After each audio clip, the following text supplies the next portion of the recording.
Red Faction Armageddon starts with an intro setting the story over a century after humans colonized Mars. Almost 50 years have passed since the events of Red Faction Guerrilla. It's narrated by Darius Mason, grandson of Alec Mason and Samanya, Martian Revolution heroes. Darius explains that Adam Hale has returned with an army to conquer Mars. Since he is losing his war, his cultists have captured the Terraformer, a device keeping the atmosphere stable. Sarge Frank Winters and his squad, including volunteer engineer Darius Mason, is sent to kill hostiles and restore the Terraformer. Their vehicle crushes on the way. Darius wakes up and is guided by his situational awareness module. He gets a plasma gun and uses it to destroy the solar towers and disable the shield. He enters the Terraformer and eliminates the cultists inside. There he finds a turbine room, smashing through the walls with his impact ability. He manages to repair the turbines and saves the Terraformer from being destroyed by the cultists. He proceeds looking to find and eliminate Adam Hale. At one point he is approached by a Shiva exoskeleton, but he manages to defeat it. He meets Sarge and he reports that a wounded rifleman told him to look for Hale in this section.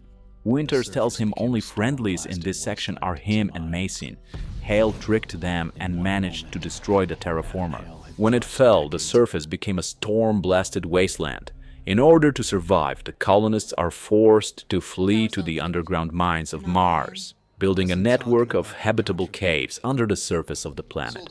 A marauder black market dealer is approached by a man who accuses her of being a smuggler. Mason appears and stunts him. Girl's name is Kara. He tells her he has a job up in Bradbury Canyon. Since there is a storm, their Kara gives him an amulet that is supposed to protect him from the lightning. Mason's job is to explore an old tomb. There is a Capek hologram inside. Mason also finds some ancient statues predating other objects in the temple. He reaches the seal and his contractors order him to get underneath. Mason destroys the seal and gets down. Soon he's SAM that numerous non-human life forms approach him. It turns out that Hale is on the surface and he is secretly behind this operation. Hale thanks him for opening the seal and cuts his way back while Mason is attacked by creatures and falls off a rock. His walker is damaged, so he must progress on his feet. Down in the dark, creepy cave, he finds some old audio logs back from the Capek era. He is also attacked by creepers. Once he handles the little ones, some bigger and more powerful show up. Mason reaches the old mining colonies, and through the radio he hears that those creatures actually went loose and attacked the city. Chaos spreads, and if you've seen Starship Troopers, this is the vibe we are dealing with here. Lieutenant Pierce connects and informs Mason they are loading up a convoy for Bastion. He gets to the elevator and reaches the convoy, but it's full. He escorts the convoy and fights to stop the attack of the aliens. At one point, Berserker appears. Mason fights it and then repairs the bridge for the convoy to pass. Then he finds an excavator and fights a massive horde of aliens while the machine craves a tunnel for the convoy. After that, he progresses to Gondola Station.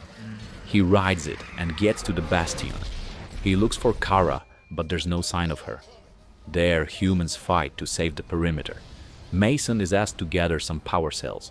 He helps a few people trapped between the force fields. Back at the Bastion, he gets another quest, this time to fix the water pumps. While on that, he loses contact with Corporal, so he decides to go down there and find him.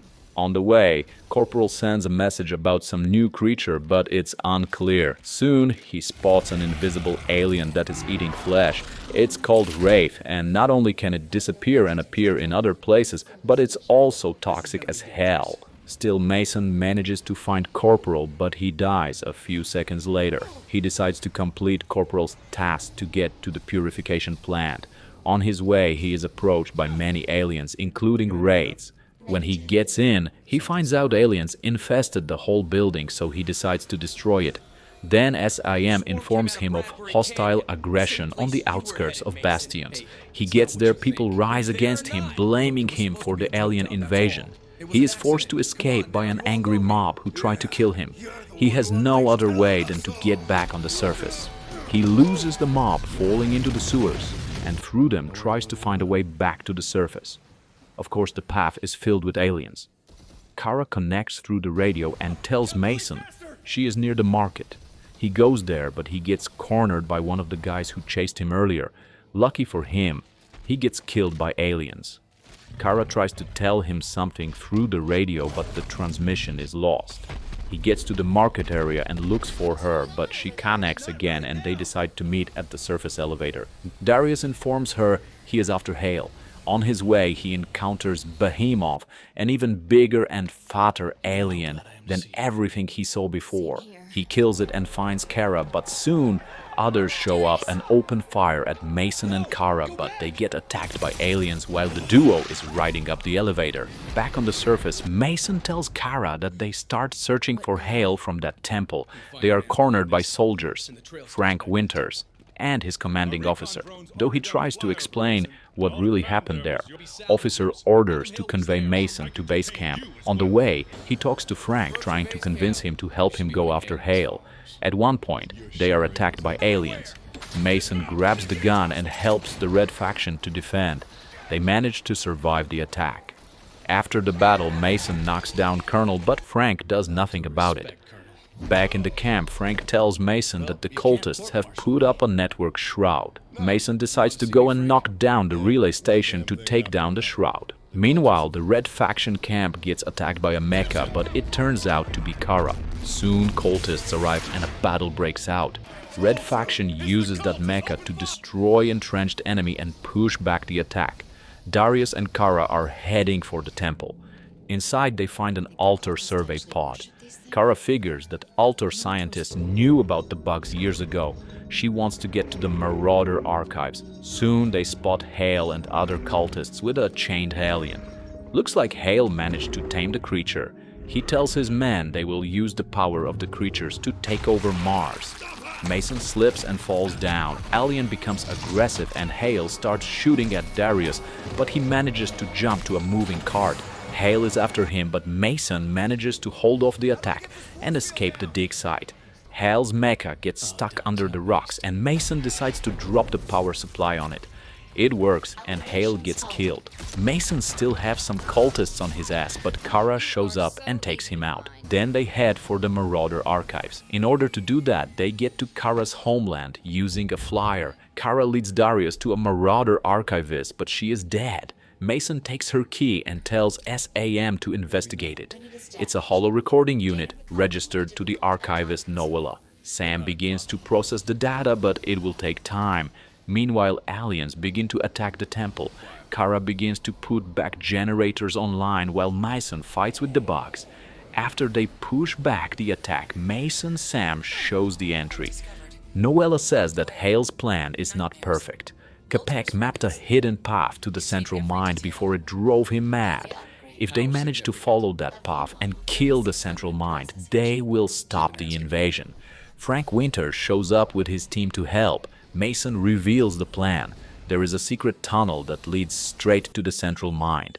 If they take out the machinery that redirects the magma level will drop and open the tunnel. Kara tells Mason to take the barge at Marathon Station to get there, but it requires 2 people, so Frank decides to go with Mason. While on the barge, they are constantly attacked by aliens, but they manage to reach their destination. They destroy the machinery and it works as planned. Kara meets them with a giant walker. They use it to get to the Ultor facility, but it gets stuck when it falls from the rocks. Mason and Kara get out, and while she tries to fix the walker, Sam informs them they are being watched. Kara fixes the walker and Mason kisses her, but they are interrupted by an alien who stops Kara and kills her. Mason jumps into the walker and fights his way into the Queen's lair. At one point, his walker again falls down and gets damaged. Mason decides to investigate a heat signature discovered by Sam. On his way, he destroys several tentacle ants and hordes of aliens until he finally reaches the Queen. Mason fights her and wins the duel. But he doesn't kill her, and the thing starts to escape and begins to destroy the planet. Sam tells Mason that he needs to get that terraformer working back because the Earth-type atmosphere would kill the alien. Darius jumps on the Queen's back to get to the surface. He gets inside the Terraformer and searches for the service entrance. Once there, he gets to the central control room and reaches the Terraformer core. Alien is trying to destroy the Terraformer, warping itself all over it, but Mason manages to repair the power cores before it's too late and defend the core for long enough for it to charge up and begin to work again. Few minutes later, all the aliens are dead. Red Faction arrives and secures the area, and Mason ends what he started. Sun shows up in the sky, and that's how the game ends. It also had a short expansion called Path to War. It starts approximately 10 hours before Terraformer failure. The DLC opens with Malus, Adam Hale's trusted lieutenant, piloting an Inferno GX aerial fighter. Malus is tasked with disabling the Terraformer's defenses. He successfully breaches the facility's perimeter and destroys a key substation, effectively lowering the Terraformer's protective shields and granting the cultists access to the installation. In response to the cultists' assault, Red Faction Commander Winters dispatches Sergeant Perez and his crew in a Mastiff tank to counter the offensive. As they advance, Malus launches an aerial attack, causing the bridge they are crossing to collapse. Trapped in a ravine, Perez and his team destroy a cultist-controlled terminal, enabling Winters' forces to infiltrate the Terraformer. Darius Mason discovers a shard cannon, a weapon that manipulates debris into lethal projectiles on a fallen cultist. But turns out, the weapon contains a tracking beacon, leading to orbital strikes from satellites hijacked by Hale. Darius cunningly places the weapon in a cultist supply depot, resulting in its destruction by the satellites and allowing him to proceed undetected. Set during the main game's timeline, Darius encounters Malus once more while patrolling Bastion's perimeter. Malus ambushes Darius, leading him into insect-infested tunnels and confronting him in a Shiva exosuit. After a battle, Darius defeats Malus, repairs the sector's power systems, and returns to Bastion.